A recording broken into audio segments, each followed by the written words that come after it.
데이터 과학, 데이터 처리 및 분석. 자, 그리고 여섯 번째, 데이터 변환에 대해서 살펴보도록 하겠습니다. 데이터 변환은요, 데이터 트랜스포메이션이라고 우리가 보통 이야기하는데, 데이터 분석의 적절한 형태로 데이터를 바꾸는 그러한 과정, 그러한 작업, 그러한 어떤 데이터 전처리 작업을 의미합니다. 데이터 변환 방법은 뭐 여러 가지가 있는데, 우리 잘 알고 있는 평활화 기법, 스무딩하는 기법인데, 데이터로부터 잡음을 제거하는 어떤 기능이 있고요. 그리고 비닝, 구간화, 그 다음에 레그레션, 회귀, 그리고 클러스터링, 군집화 등이 대표적인 기법으로 있습니다. 그리고 집계, 애그리게이션, 그룹화 연산을 이제 데이터에 적용할 때, 우리 이제 배웠던 데이터 큐브 개념 있잖아요. 그 데이터 큐브를 뭐 구축하는 데 주로 사용하는 그 집계 값을 그룹화 연산을 사용을 하는 겁니다. 변환 방법으로. 자, 그리고 속성 구성이 있어요. 주어진 속성 집합에서 새로운 속성을 구성하는 거. 뭐 대표적으로 우리 뭐가 있었냐면 유도 속성 같은 거 있었죠. 그래서 이런 속성 구성을 통해서 데이터를 변환한다. 자, 그리고 또 정규화가 있습니다. 노멀라이제이션. 데이터가요, 정해진 구간 내에 존재하도록 변환시키는 기법을 의미해요. 그리고 이산화는 수치형 속성의 원시값, 그 로우 밸류를 구간 라벨로 대체하거나 개념적인 라벨로 대체하는 걸 이산화 작업이라고 합니다. 즉 수치값을 우리가 이산화시켜서 우리가 어떤 라벨 데이터로 구간에 대한 라벨로 대체하는, 그러니까 이제 더 이상의 어떤 수치형 속성은 잃어버리게 되는 거겠죠. 자, 그리고 개념 계층입니다. 개념 계층은 그 도로명, 뭐 우리 주소 이런 것들을 보면은 시, 국가 이런 상위 개념으로 우리가 좀 개념으로 일반화시킬 수 있잖아요. 그래서 이런 것들로 어떤 변환을 개념 계층에 따른 변환. 그래서 명목형 속성들이 암시적인 개념 계층을 가지고 있기 때문에 이거에 기반해서 데이터를 변환하는 뭐 이런 기법들이 있습니다. 자, 먼저 우리가 정규화부터 살펴볼게요.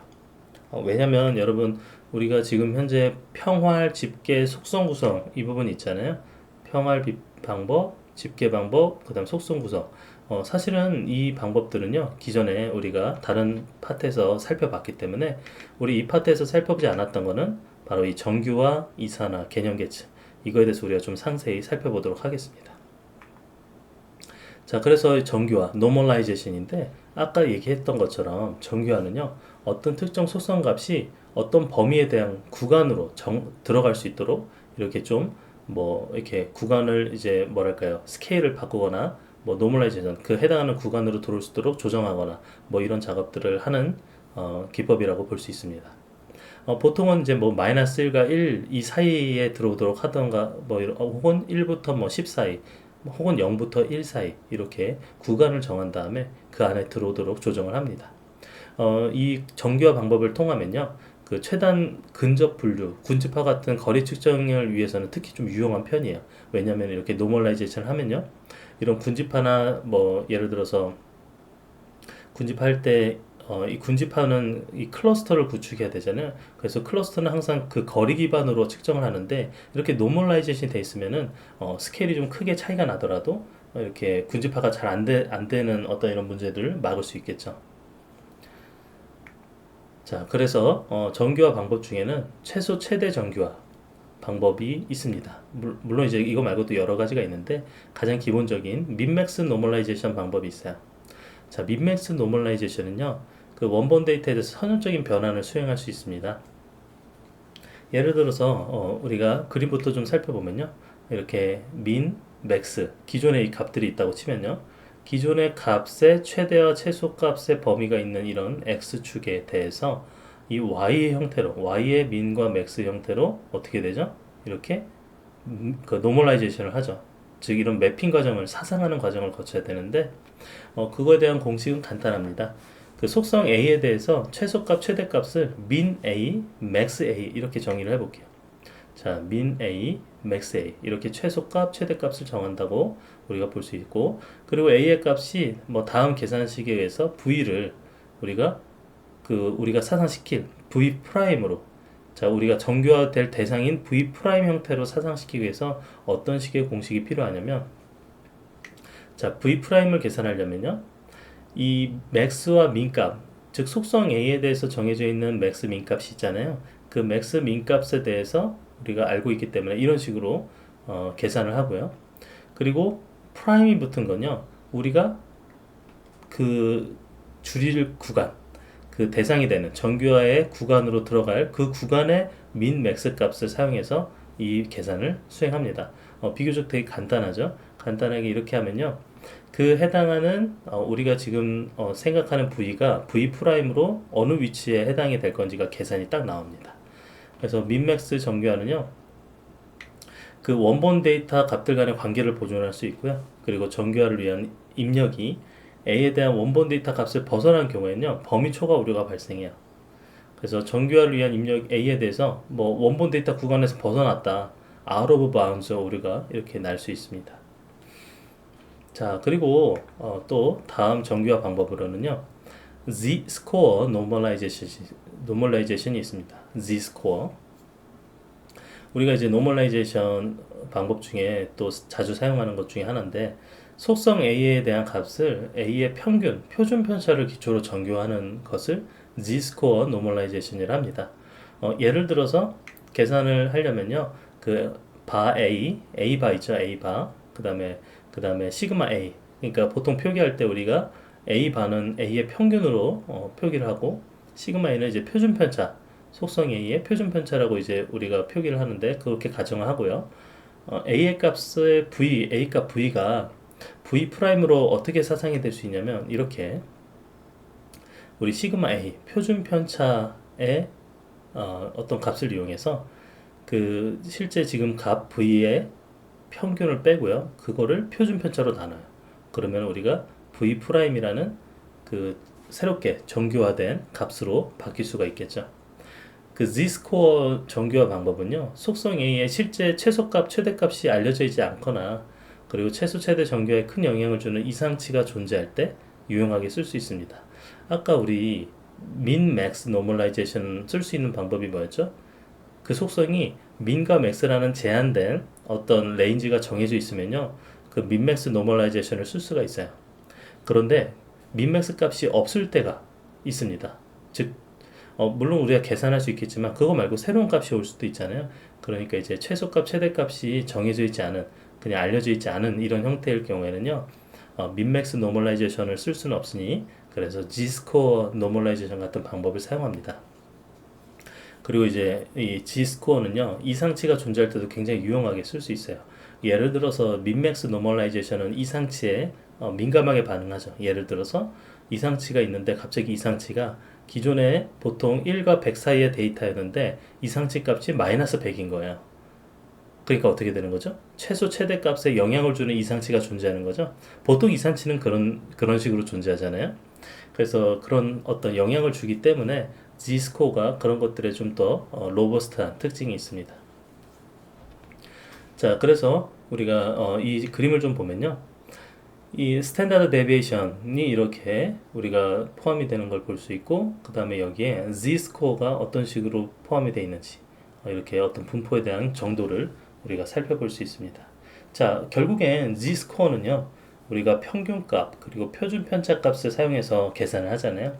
그러니까 이제 그 우리가 평균과 표준 편차만 구할 수 있으면 Z-score는 충분히 많은 곳에서 활용할 수 있는 어떤 정규화 방법이 될 수 있겠죠. 자, 그 다음에 소수 척도입니다. 데시멀 스케일링이라 그러는데, 이건 뭐 너무 간단해요.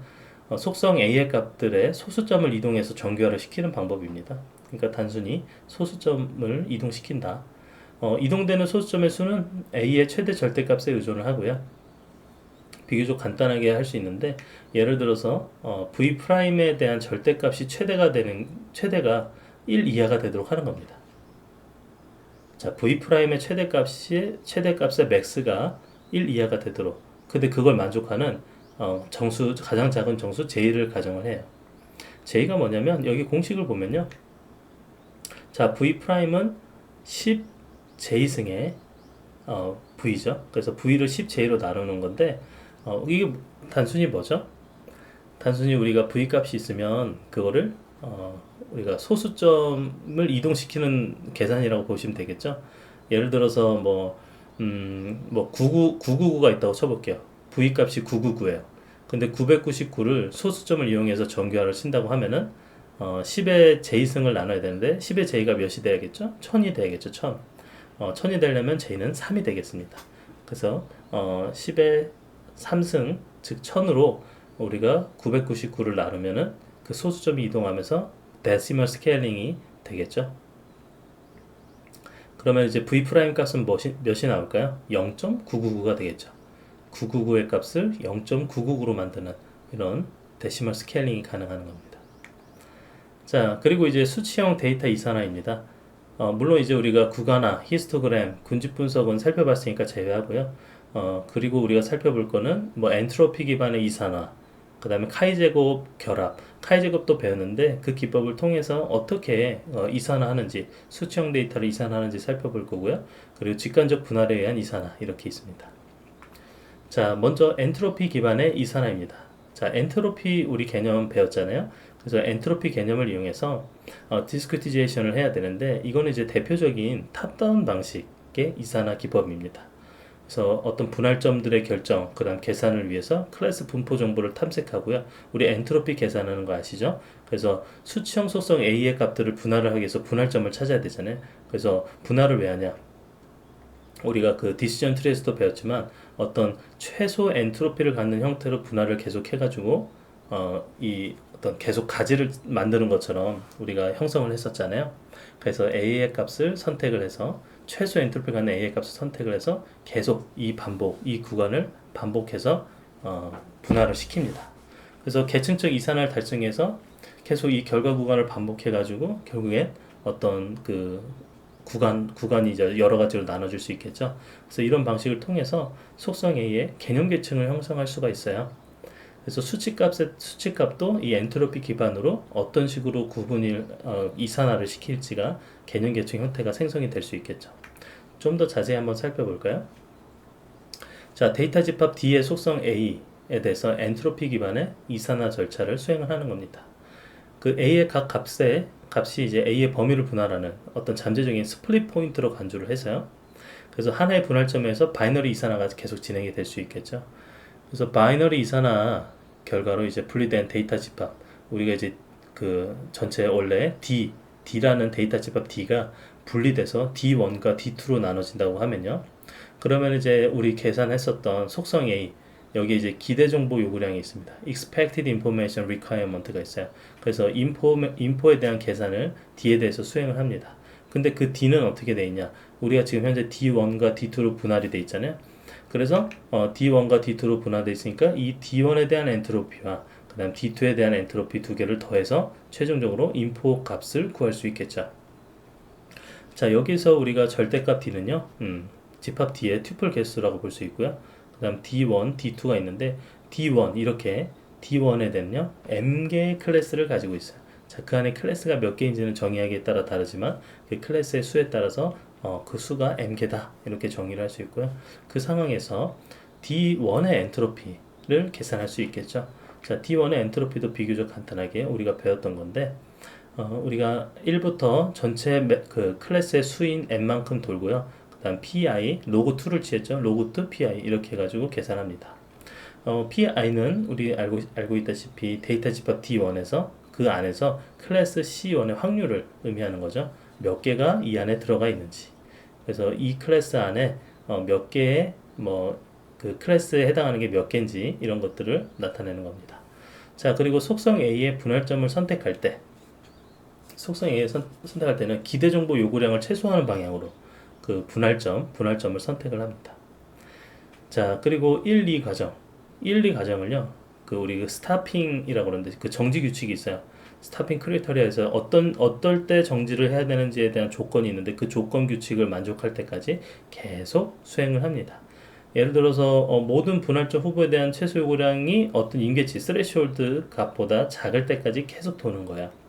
그래서 그렇게 계속 돌다가 혹은 구간의 수가 미리 정의한 최대 구간 수보다 클 때까지 각 분할에 재기적으로 적용합니다. 자, 이런 절차, 이게 이제 우리가 엔트로피 기반의 이산화 절차였습니다. 자, 그리고 카이 제곱 결합이에요. 우리 카이 제곱에 대해서 배웠는데 그 카이 제곱을 통해서 결합을 하는 방법입니다. 자, 이거는 아까 우리가 이산화 기법 중에 그 엔트로피 기반의 이산화는 탑다운이었죠. 근데 탑다운 분할 방법과 다르게 이 카이 제곱 이 방법은요, 결합은요, 대표적인 버텀업 방식입니다. 자, 버텀업 방식이기 때문에 가장 가까운 이웃 구간을 찾아내고 이들을 서로 계속 결합하면서 더 큰 구간을 형성시키는 거예요. 그러니까 이제 밑바닥부터 시작하죠. 그 버텀업 형태로. 자, 그래서 엔트로피 기반 이산화와 같이 클래스 정보를 활용한다는 측면에서는요, 클래스를 사용하기 때문에 슈퍼바이즈드 기법이에요. 슈퍼바이즈드 지도 기법인데, 근데 카이 제곱 결합 그 기법의 핵심 개념이 이제 정교한 이산화를 위해서 클래스 상대 도수가 구간에 매우 일관성이 있어야 됩니다. 그래서 클래스가 이제 좀 일관성 있는 형태로 좀 존재해야 된다는 거. 그리고 이제 만약 두 개의 이웃 구간들이 매우 유사한 분포를 가진다. 그럼 그 구간이 이제 결합이 되고요. 그렇지 않으면 분리된다. 이렇게 개념을 보시면 되겠어요. 우리가 카이 제곱을 통해서 이 두 개의 구간이 독립이다 아니다 이렇게 구분할 수 있잖아요. 그래서 독립이냐 독립이 아니냐. 그래서 이제 독립적이다 하면은 분리를 시키면 되고 얘가 좀 이제 근접한 거야. 그러면 어떻게 돼요? 이웃 구간의 근접에 따라서 그 구간을 결합시키면 되겠죠. 그래서 이제 결합을 밑바닥부터 결합시켜가는 그러한 버텀업 방식의 대표적인 결합 기법입니다. 그래서 그 카이 제곱 통계량은요, 주어진 속성에 대한 두 개의 이웃 구간들의 독립이다라는 가설을 이제 검증을 하는 겁니다. 자, 두 개의 이웃 구간들의 독립이다. 그 데이터 분할표를 우리가 구성했잖아요. 행과 열로. 그래서 두 개의 이웃 구간을 의미하는 두 개의 어떤 열과 m개 행 이렇게 존재할 수 있는데, 두 개의 이웃 구간에 대해서 열로 이렇게 두 개를 구분하고 그 다음에 m개의 행을 가진 건데, m은 뭐죠? 클래스의 전체 개수에 대해서 m이라고 우리가 정의를 했었죠. 그래서 우리가 OIJ라고 있으면요, OIJ는요 i번째 구간의 j번째 클래스에 해당하는 투플의 수가 됩니다. 그래서 유사하게 OIJ에 대해서 기대 빈도수, 기대값이라 했죠. 우리가 관찰값과 기대값이 있었는데, 기대값 EIJ는 구간 i의 튜플수 곱하기 클래스 j의 튜플수, 이거를 n으로 나누는, 그게 바로 이제 기대 빈도수가 되겠죠. 그래서 expected, 우리가 기대할 수 있는 그 기대값을 구할 수 있고요. 그리고 n은 여기에 튜플의 총 수죠. 그래서 이렇게 계산을 할 수 있고, 그리고 한 구간 쌍에 대해서 낮은 카이 제곱 값은요, 구간들의 클래스와 독립이다라는 걸 의미하는 겁니다. 구간들의 클래스와 독립이다. 그럼 뭐야? 그 구간들이 이제 결합할 수 있다라는 것을 의미를 하는 거죠. 자, 그래서 이렇게 해서 카이 제곱 결합을 이제 우리가 실제 사용을 할 수 있는데, 여기 카이 제곱 결합에서 정지 규칙은요, 이제 계속 수행하다가 어떤 조건이 있을 때 정지를 해야 되는지에 대해서 세 가지가 있습니다. 모든 인접 구간들에 대한 카이 제곱 값, 이 카이 제곱 값들의 유의 수준에서 설정된 인계치를 초과했을 때, 즉 이것도 마찬가지로 스레시홀드 인계값을 설정한 다음에 그 인계값을 넘어갔을 때까지 도는 겁니다. 자, 그리고 구간의 개수가 사전 정의된 맥스 그 구간 내로 들어오게 되면은 또 정지를 할 수 있고요. 그리고 상대 도수가 구간 내에서 일치할 때, 또는 사전 허용 오차 범위 내에 여기에 포함이 됐을 때, 그래서 이럴 때는 또 정지가 돼서 카이 제곱 결합이 여기까지 수행을 하면 되겠다라는 어떤 그 규칙이 되겠습니다. 자, 그리고는 직간적 분할에 의한 이산화가 있습니다. 그 직간적으로 보는 거야. 직간적으로 대표적으로 하는 게 3, 4, 5 규칙. 그냥 이거는 직간에 따라서 분할을 하는 거죠. 그래서 3, 4, 5 규칙, 데이터 주어진 범위를 가장 큰 유효 숫자에서의 값의 범위를 토대로 제기적으로 수준별로 이제 3, 4, 5개 이렇게 어떤 비교적 동일한 폭의 구간들로 이렇게 분할을 시켜버리는 겁니다. 그래서 어떤 구간이 가장 큰 유효 숫자에서는 3, 6, 7, 9개의 개별값을 포함한다면 그 범위를 이제 3개 동일한 폭 구간으로 분할할 수 있는 거죠. 7에 대해서는 2, 3, 2로 묶인 어떤 3개 구간으로 분할할 수 있는 거죠. 자, 그렇게 이제 어떤 구간의 가장 큰 유효 숫자, 그래서 2, 4, 8개의 개별값을 포함한다면 그 범위를 이제 4개의 폭과 4개의 동일 폭 구간으로 분할할 수 있게 되는 겁니다. 자, 이런 식으로 우리가 여러 가지 그리고 이제 또 가장 큰 유효 숫자 1, 5, 10개의 개별값을 포함한다면요, 그 범위를 5개의 동일 폭 구간으로 분할할 수 있겠죠. 이렇게 나눌 수 있잖아요, 우리가. 그래서 이렇게 직간적으로 나눈다, 이 개념으로 이해하시면 되겠어요. 자, 그 다음에는 이제 범주형 데이터 개념 계층입니다. 범주형 데이터는 기본적으로 이런 이산 데이터 그로서 이제 값들 사이에 순서가 없는 유한계의 구별값을 가지죠. 그래서 이 범주형 데이터는 이러한 어떤 개념 계층을 가지는 경우가 많습니다. 이거 뭐 제가 그냥 컨셉추얼하게 그 하이어키 구조를 가져왔는데 뭐 이렇게 우리가 애니멀을 나누는 어떤 기준이 중간에 이렇게 하나씩 있고요. 그다음 포유동물을 하면은 그 마우스, 베어 이렇게 구분을 하는 거 이렇게 이제 어떤 하이러키가 존재합니다. 이런 하이러키. 자, 그래서 범주형 데이터에 대해서 이 컨셉추얼 하이러키를 어떻게 생성하느냐. 그 스키마 단계에서 명시적으로 생성할 수가 있어요. 그 우리 스키마 정할 때 속성들의 개념 계층을 정의해서요. 그거에 따라서 우리가 또 사용을 할 수 있는데 예를 들어 주소에 대한 게 또 하이러키가 존재하잖아요. 주소는 뭐 이렇게 동, 기초 시군구, 광역시, 국가 뭐 이런 식으로 구분을 하잖아요. 그래서 국가가 가장 큰 단위고요. 그리고 그거의 작은 단위, 작은 단위, 작은 단위 이렇게 해가지고 우리가 이 각각의 하이러키가 존재합니다. 자, 그리고 명시적 그룹화에 의해서 일부 생성할 수가 있는데 그 개념 계층의 일부를 수동으로 정의를 하는 겁니다. 자, 보면은 이런 거예요. 서울특별시, 경기도, 인천광역시는 뭘로 포함할 수 있죠? 명시적으로 그룹화 시켜서 수도권이다 얘는. 그 다음 전라북도, 전라남도, 광주, 광역시는 호남권이다. 이렇게 우리가 어떤 또 명시적 그룹화에 따라서 이렇게 또 개념 계층 일부를 수동으로 정의를 할 수 있습니다. 자, 그리고 속성들의 개념 계층을 자동으로 생성할 수 있는데 자, 개념 계층이 일반적으로 상위 개념 수준에 몇 개의 하위 개념 수준이 포함되는 형태로 되어 있잖아요. 그래서 상위 수준 개념 수가 하위 수준 개념 수보다 작아요. 왜냐하면 상위 수준이 하위 수준의 여러 개를 포함하는 형태로 구성이 되어 있기 때문에요. 그래서 각 수준에서 구별값들의 개수를 근거로 상위와 하위 순서를 자동으로 정해서 개념 계층을 정할 수 있습니다. 자, 그리고 속성들의 부분 집합만을 생성할 수 있어요. 그 개념 계층의 생성 시에 관련 속성들의 일부만을 좀 사용해서 그 부분 집합만을 이제 생성하는 경우를 사용할 수 있죠. 그리고 주소에 대해서 그 다음 기초 시군구만을 사용해서 개념 계층을 생성할 수 있는 거죠. 예를 들어 그보다 더 높은 단위, 더 낮은 단위 이런 게 있을 수 있지만 우리가 필요한 어떤 부분 집합만으로 이제 개념 계층을 생성해서 사용하는 거죠. 자, 이렇게 해서 우리 데이터 변환에 대해서 살펴봤는데 변환하는 방법, 뭐 정규화하는 방법, 노멀라이제이션, 그리고 이제 또 우리가 방금 배웠던 것처럼 어떤 계층을 형성해서 하는 것, 그리고 이제 수치값에 대한 어떤 이산화 과정, 뭐 이런 것들에 대해서 하나하나 우리 배워봤습니다.